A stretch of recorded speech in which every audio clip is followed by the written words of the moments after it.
than any other epitomises the British sports car. Well, we'll be seeing more of this car and a lineup of other classic Jaguars later in the programme.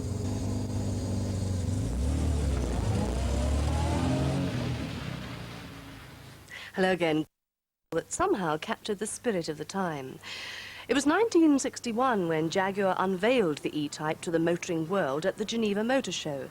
In those days, the car cost under £2,000. Today, a good example of the 21-year-old model would set you back anything up to £14,000. And even at those prices, there's no shortage of takers, which probably accounts for the remarkable success story of a Peterborough firm, Oldham and Crowther, who are among the world's top classic car restorers. Greg Barnes has been looking at their operations in Peterborough. The factory is an Aladdin's cave of classic cars. Even dust sheets can't disguise the distinctive lines of an XK150 awaiting the Oldham and Crowther treatment. To quote Motorsport magazine, they've evolved what amounts to a Jaguar production line, where the most horrible rock box is fed in to reappear 2 to 4 months later as a virtually brand new car. Many original spares, body panels in particular, are no longer available from Jaguar, so Oldham and Crowther simply manufacture their own. In fact, it's anything but simple to reproduce panels to the same exacting standards as the originals, but the firm now make complete body panels for 9 different cars and supply components for many others. They have their own paint and trim shop and are regarded as the best in the world at rebuilding classic Jaguars.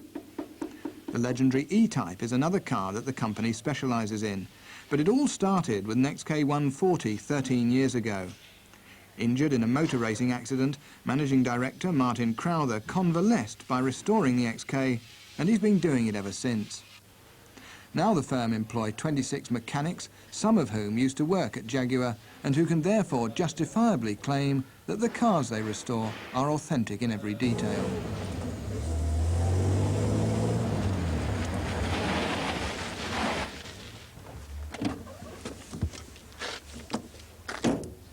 This car is a classic example of the company's success story, the Jaguar XK120 Roadster, the car that ushered in the post-war era of the British sports car.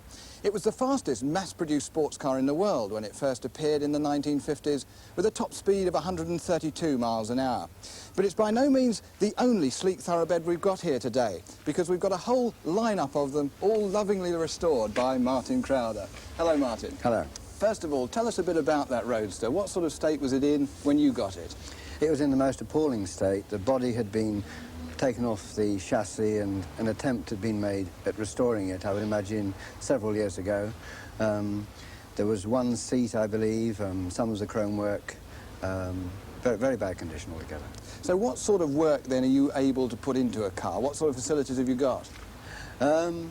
Well, we make all the body panels ourselves, either by hand forming or by pressing, and we can...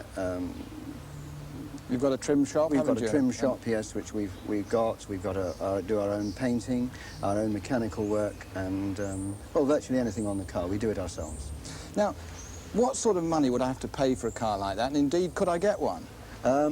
Well, it would be very difficult to get a car like that actual 120 Roadster. They are the, of the XKs, they're the collector's one. They're very rare, and of course to find one which is such an original car as that one would be very difficult. Now, another car that I always dreamed of owning, of course, was the car at the head of the line, the E-Type Jaguar. What about the white one? Well, that is an E-Type Jaguar, about 1965, a 4.2-litre one. And in the case of that one, that is an original car as far as we know. We don't believe it's had a great deal done to the bodywork. It's come to us for some cosmetic work, and the engine and various other mechanical parts. A very nice motor car with a top speed of about 140 miles an hour when it came out.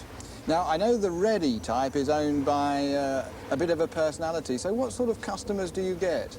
Well, we get customers right the way through life. We've had one Prime Minister or ex-Prime Minister, we've had various heads of businesses, and of course we've had a railway train driver and people like that, right the way through. And who owns the red one? Well, it's owned by a drummer in a pop group. And coming down the line to the grey Jag here, this Yes. seems to be much more a bread and butter Jag. Yes, this is saloon Jaguar, made basically the same shape, was made from 1960 odd to 1968. This is the last in the line, which is a 340. But it's still quite a hot motor, isn't it? Yes, this one has had the engine at the customer's request tuned, and it's very fast. It's got larger valves, flywheels been modified, all sorts of things like that. Now, I know, of course, car. you went down to the Chrysler sale recently and bought 4 huge new presses. Now, what difference is that going to make to the business? Well, it's going to mean that basically in the next 12 months we would effectively double the size of the business. We're installing a large bed press line, and that will mean that a panel like this bonnet, which should anybody have required it, we would have had to have handmade on a wooden former. We would now consider pressing that. We have the capability.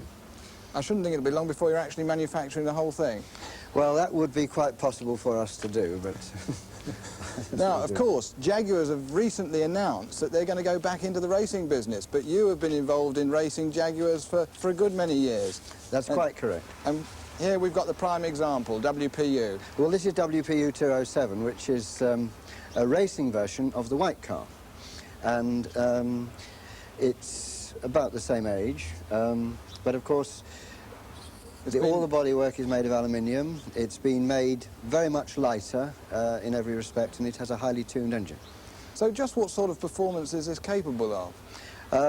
It's never been measured, but I would say that this car reaches 100 in under 10 seconds. Now, I know we've got here examples of the old and the new, the old racing Jaguar and the much newer and possibly much hairier Ford racing car, and Yes. I understand that they've both raced against each other. Yes, they did. In 1968, I was on the grid at Thruxton in this car beside this GT40 Ford here. Right. And I believe that it's not too long ago that you had a bit of a tragedy with WPU. Yes, it was at a very sort of minor, more fun meeting than a serious meeting. The car went off heavily, and the chassis was damaged from the very front to here. We had to replace it. We replaced all this bulkhead. It was a very serious accident, yes. Well, it's a lovely looking car, but how did it get on against the Ford? I was hopelessly beaten. Well, beaten or not, I know which I prefer, and I'm going to start looking for one of those white roadsters. Martin Crowther, thanks. Thank you. Doug Barnes in Peterborough. If you were watching our programme last night, you'll have seen